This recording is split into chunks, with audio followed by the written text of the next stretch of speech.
Heute geht es um dieses Bild. Ich habe ganz simple Werkzeuge wieder benutzt.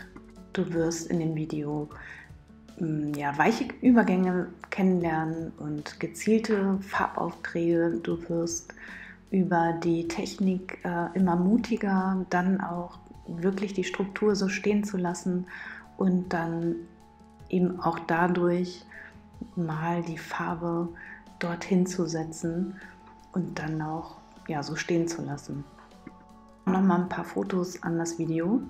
Und ja, jetzt komm aber erstmal mit an meinen Arbeitsplatz. Das ist unser heutiges Werkzeug und das machst du erstmal nass. Und dann einfach in die Farbe damit und aufstreichen. Und das alleine ist schon so ein schönes Gefühl und es inspiriert so dermaßen. Ist auch völlig egal, mit welchem Farbton du jetzt anfängst.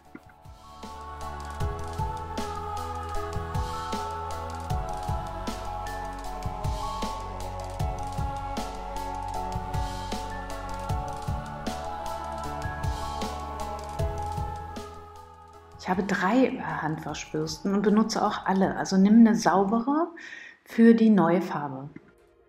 Jetzt gehe ich vorsichtig an die andere Farbe dran. Also ich streiche nur ganz leicht über die nasse Farbe. Und hier kann ich auch mal doller aufdrücken und dann vermischen sich die beiden Farbtöne. Und jetzt schaffe ich hier durch die Mischung mit dem anderen Farbton ein Grau, was wärmer ist.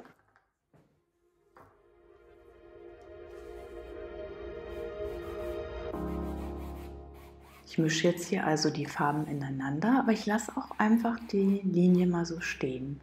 Und ich weiß, ich werde später noch darüber arbeiten und deshalb mach das ruhig, damit du die Übung erhältst für weiche Übergänge und für gezielte Farbaufträge.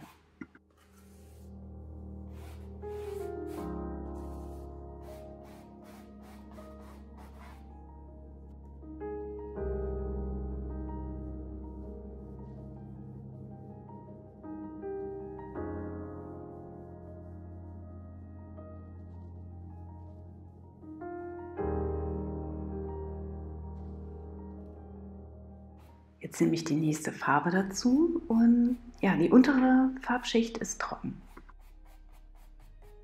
Du hast dir also erst einmal deine erste Farbschicht angelegt und arbeitest jetzt darüber. Und damit deckst du die Farbe wieder teilweise ab.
Ich habe die Farbe schnell geföhnt, sie ist jetzt trocken und jetzt kommt wieder ein Auftrag.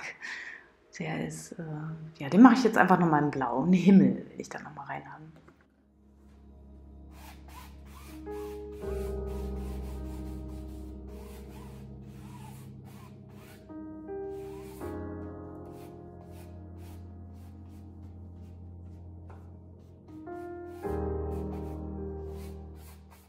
Wenn du keine Handwaschbürste hast, die geeignet ist, dann nimm einen Borstenpinsel, einen großen am besten, wenn du ein großes Bild hast. Beim kleinen Format kannst du auch einfach einen kleinen Borstenpinsel benutzen. Ich verdichte immer mehr die Fläche und es ist ja nicht so, dass ich jetzt eine Vorlage habe, die ich nachmale und deswegen lasse ich mich von meinem eigenen Tun auch inspirieren und von den Farben. So kann ich dann eine Farbwahl verändern, weil sie mir nicht mehr gefällt vielleicht, oder die Farben lasse ich anders aufblitzen. Das macht das Ganze spannend.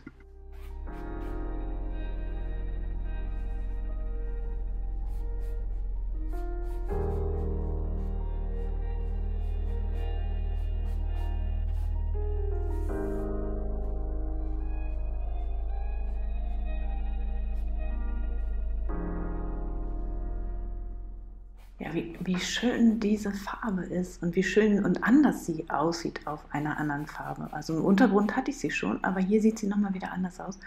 Und wow, dieser Klecks, er ist wunderschön, aber ist natürlich total aufgesetzt. Und wie kriege ich den jetzt wieder integriert?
Die Farbe nicht nur zum Laufen, sondern sie wird auch nass, dünn und ich kann sie ganz leicht mit einem Tuch wieder abtupfen.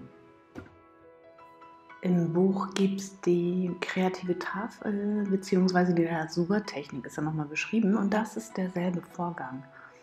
Da kannst du nochmal reingucken.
Ja, es ist immer eine Herausforderung, nochmal so eine Farbe da drauf zu setzen. Aber jetzt hast du so viel Übung durch die anderen Farbschichten, dass dir das leichter fällt.